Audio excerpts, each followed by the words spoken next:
Welcome to the Ben and Lauren Show. I'm Ben, and this is Lauren. How's everyone doing tonight? I'm awake. I was asking them. They can't answer you. We need a FaceTime. We need to get some dialogue going back and forth. You know, the Dustin and Cassie show do it live, But we never join it because we're always busy doing this. and we always do it too late. It's usually 11 or 12 o'clock by the time we actually get things settled down. You were pretty tired tonight. I didn't think I was going to make it to do any podcast because Ben was busy working away at a project he's working on, and I'm sitting in the chair going like this. I can't keep my eyes open Okay, anymore. project I'm working on. I'm enjoying this book right here, 50 Days, and it's got me all inspired into end times eschatology. Thank you, Kevin. And so I'm suddenly looking into the prophecies of Daniel and Daniel, abominations of how desolations, many and kings were there in Media and Persia, and yeah. when Greece took over Persia, and So I'm solving these great mysteries, and meanwhile, we Lauren, don't know history. no, we're trying to learn history. Meanwhile, Lauren basically dutifully put all the children to bed, got all their teeth brushed, got them all set up, and then she sits down in my office and says, "Ben, am I going to be able to wake you up from all this deep study?" I say, "Sure, let's go do the Ben and Lauren show." 25 minutes later. Okay, yeah, it took a little time. 25 minutes later, I was asleep. I wake her up. So if we look a little tired, that's why. I'm freezing. That's how I know I'm tired. I think all the heat is going to our new little one that's forming right now. Supposedly that little one's like doubling in size every week, so it's quite possible all my thermal energy is going in that direction. So what other interesting things have we done this week? Um, we got to go all the way back to Sunday. Sunday, my parents came home from Florida, Yep, so they're next door now. we had dinner with them We had dinner. We had corned beef and because it cabbage. was St. Patrick's Day. Yeah. And then we went over to your family's house and had corned beef and cabbage again That was on Thursday. on Thursday. On Thursday. And we went over there in the evening on Sunday. Mm-hmm. We wanted to make sure that we saw them while they were healthy. Yep. And we were going. We usually have a big meal at the end of the year together. And we talk about our blessings for the year, and we usually do that like January 1st.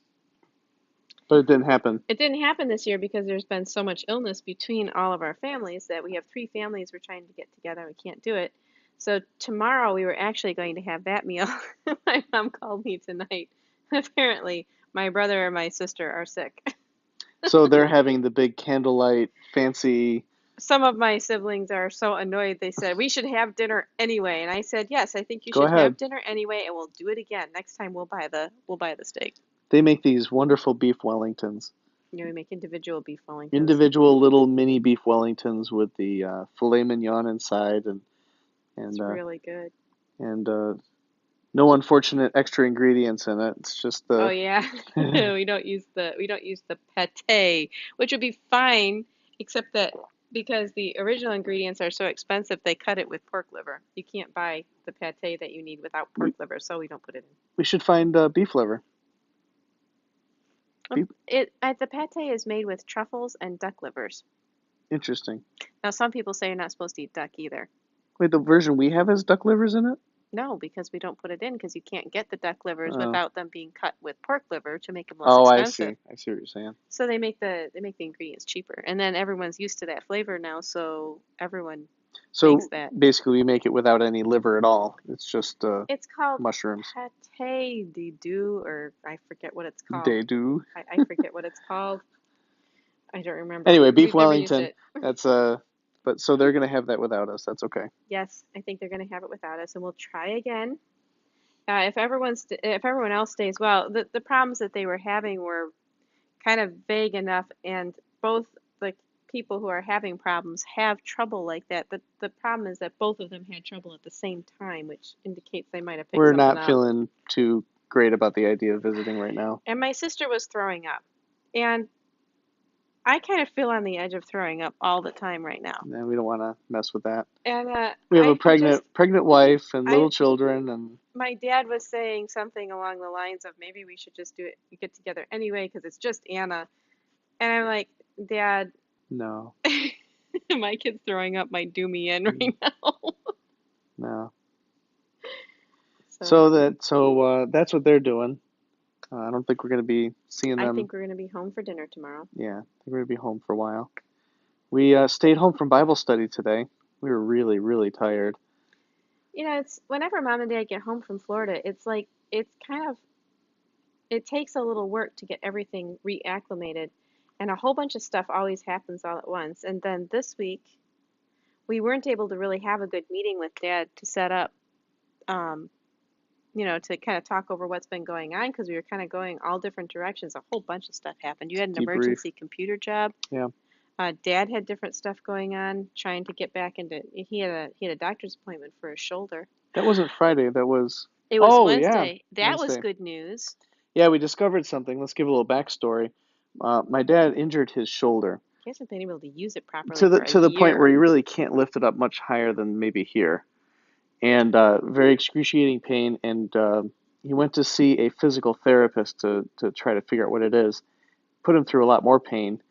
It got a little better, but it didn't really get better. And they never did an MRI or anything They just sort of to did the rule out any physical soft tissue therapy. damage or anything. We were afraid that it was a torn rotator cuff. It acted like a rotator It seemed cuff like it. injury. But so this has been going on for months and months and months. Finally, Last spring. was it last spring? It's been like last March or April. So it's been a year, and it really hasn't improved all that much. So finally, he got the MRI, and they diagnosed what the actual problem was. It turns out arthritis. And while that's not great, we were relieved that it was arthritis. we're not happy it's arthritis. But yes, we are happy it's arthritis. It's not a torn rotator cuff. It's not. Right, because after a whole year of being torn, whether or not you can repair a rotator Right. cuff, there's a time limit on when you can repair those kind of injuries. So it's not. I mean, it's something treatable. That's what we're happy about. We're happy that it's diagnosed. We can identify what it is, and it's treatable. You can go a direction to treat it. And Whereas yes, if you don't really have a diagnosis, you're just guessing. Right. So that was actually good news. And yes, Dad is very aware of CBD oil. Yes. Yep, and we have a whole bunch of essential oils. That's everybody's. They're not doTERRA, but we do have a bunch of essential oils. That's everybody's first question right now. Whenever you come up with anything that Yeah, involves CBD pain, oil. have you tried CBD oil? It's like Although I hear good things about, what is it called, Deep Blue? the one that Cassie Mhm. talks about. Yeah. I wonder. Might be worth it. Might be. Dad would try it. He's big into trying stuff. My dad was gone for his birthday, so maybe get him. Hear that, Cassie? Yeah. Anyway, so that was very good news this week. Yep. That Dad, well, Mom doesn't think it's that great news because she doesn't like hearing that Dad has arthritis. But to us, we were like, oh, I'm so glad Dad's not going to look at. Does he have to have surgery? Does he have to have a major That's repair? really the good news is that once you cut part of your body apart like that and do surgery on it. once surgery is off the table, now we're happy. We'll do some, yeah. Now we can start using CBD oil and whatever else. So anyway, all of that stuff made for a very kind of intense week. Turmeric, anti-inflammatory. He's been taking that. Well, there we go.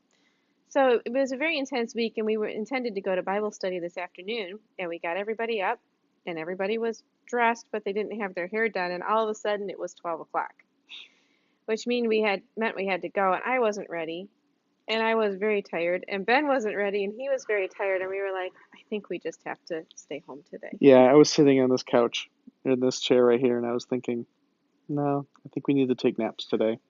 Today's a nap day. I have a whole cake in the garage that I made. It'll keep. Maybe Mom and Dad would like some cake. It'll keep.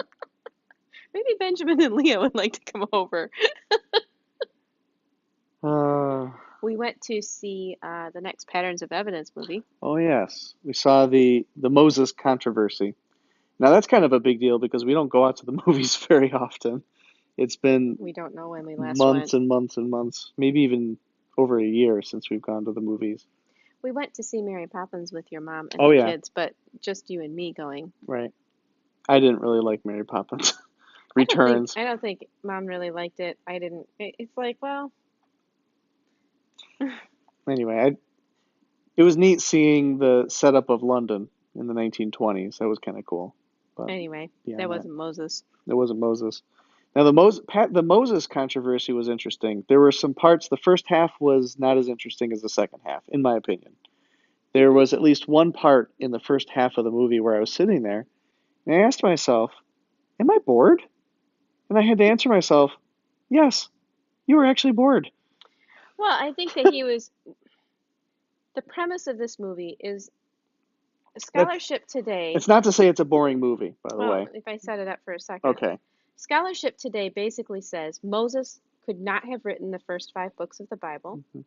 that the first 5 books of the Bible must have been written in Babylon during the exile of the Jews to Babylon after they were, That's the brought out of the. official scholarly That explanation. is the official scholarly explanation, and part of it is based on the fact that they date. Well, first of all, most scholars say the Exodus never happened. But if it did happen, it had to have happened in 1350 BC, and it had to have happened then because that's when the city of Ramesses, the store city in Jerusalem, sorry, in Egypt was built. Was in around 1350 during the reign of Ramesses the Great. Now, nothing about Ramesses the Great's reign fits the Pharaoh of Exodus. So the scholars dismiss the whole thing. So, and there's absolutely no archaeological evidence of a Semitic people being in Egypt at that time. However, underneath the city of Ramesses Hmm. is the city of Avaris. Avaris. Avaris was a Semitic city. It has Semitic burials. It has a whole variety of indications that a very large group of Semitic people from the Canaanite region lived there. It's also right smack dab in the middle of Goshen. However, that time that it was occupied by those Semitic people was many, many years earlier. How many years earlier? It wasn't 1,000 years, but it It was was it was hundreds of years significant. earlier than Ramesses the Great. So the whole premise, the first movie he did was the premise was the timeline of Egypt is wrong. That the whole timeline of Egypt needs to be moved back due to the historical records and the archaeological evidence. Well, the timeline of Egypt was established in the 1800s, and in the 1800s, somehow they came to the conclusion that there was 1,000 years in Egypt. I think it's a whole 1,000 years, It's a in large which chunk of time. in which the Egyptians went from creating tons of monuments and writing and buildings and working really hard and being a big empire and leaving lots and lots of data. They went for 1,000 years after that where nothing happened in Egypt. Nothing. Just nothing. Nothing. It's like the Dark Ages of Egypt. Yeah, and nobody made a monument, nobody built anything, nothing happened. They just kind of floated along for 1,000 years. And then they picked right back up where they were going and they started off again. So this big gap is inserted into Egypt's history. And what's happened is all the other ancient peoples of the area have had to insert a big gap into their history to match Egypt's gap because they line up Everything with archaeological Egypt. evidence to match Egypt. Well, just tonight I was looking at the reigns of the Persian kings, and everything was lined up with Egypt. And I started thinking, So, how all that accurate is is to this? say, because scholars place the Exodus many, many, many years later than when it actually there is some archaeological evidence for when it happened. They say the Exodus that didn't happen had to have happened at a time when there is no evidence for it. And they say So that proves therefore that it it didn't didn't happen. happen. But But they if got you their timing totally wrong. and then they say that because of that, Moses could not have written the first 5 books of the Bible because he did not have access to the type of writing needed, and Hebrew itself was not a language for many, many, many more years longer. They're arguing essentially that since Hebrew didn't exist, then how could he have written anything in that language? Right. And also, they've said that all the people that he would have left Egypt with would also have been illiterate, since only great scribes in Egypt knew any writing. And so there would be no purpose to write down anything that he knew. So really, it was the story was based on something called the Proto-Sinaitic language, and it was a language that was found on basically in the same time period as the ancient hieroglyphs of various kings, which would Right. put which would put it right back to that same timeline where everything works. So they started asking the question, is it possible Moses could have wrote the Torah in this Proto-Sinaitic language? And it goes through very meticulously and explains the Proto-Sinaitic language is the same alphabet as Hebrew. It matches up very, very well. And actually, ancient Hebrew retains those characters from Proto-Canaanite, Proto-Sinaitic Hmm. much, much better. It retains the basic integrity more so than Phoenician or Aramaic, which also used a very similarly related alphabet. And the current thought is that the Phoenicians invented that alphabet. However, The Phoenicians, the ancient Hebrew, and the Aramaic all seem to have come from a single source. And the theory of this movie is that the source was actually a version of ancient Hebrew that Moses would have known. And because Moses was commanded by God to write the Torah, he really would have been one of the first people to develop and really use an alphabet for the purpose of recording something. Instead of using hieroglyphs or a cuneiform, which was much more cumbersome, would have been difficult to write a whole account like Moses wrote, or to write the list of laws And the like Torah Moses wrote, itself talks about you shall write these commandments on the doorpost of your home. which assumes literacy. Right. That means that not only did Moses know how to write, but the people of Israel knew how to write Or as at least to slaves. read. As slaves. So whatever he wrote in, it would have had to be a lot less complicated than the Egyptian hieroglyphs. Yeah, so he didn't write the Torah in hieroglyphs. But it was something else. So the point of the movie was establishing, could Moses have had access to an ancient alphabet in Egypt at the time of the Exodus, and could Moses have had access to the ability to actually write the Torah? Right. Because the first question of answering, did he write it, was did he have the ability to write it? So it's overcoming the most major objection when you talk to scholars and say, well, did Moses write the Torah? They would have said he couldn't have. Yeah, they would say they couldn't have. So this answers that question. Well, wait a minute. Could he have?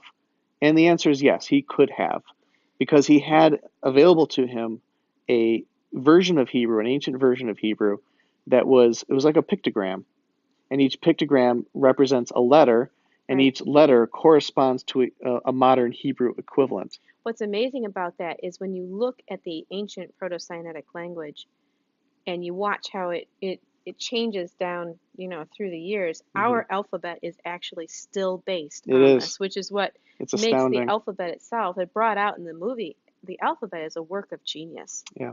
It is amazing because we can teach our 6-year-old is learning to read. And we still use about 70% of it now. We use an amazing percentage of it. A good portion of that ancient Hebrew language, we still use today, the Aleph Bet. Right. We call it the alphabet. Alphabet. So it's branched off. Basically, the alphabet original to Hebrew branched off, the origin of Hebrew, branched off into many different modern languages, and almost every Western language is based off of that. It descended down from that, not from cuneiform. No. Not from hieroglyphs. Mm-mm.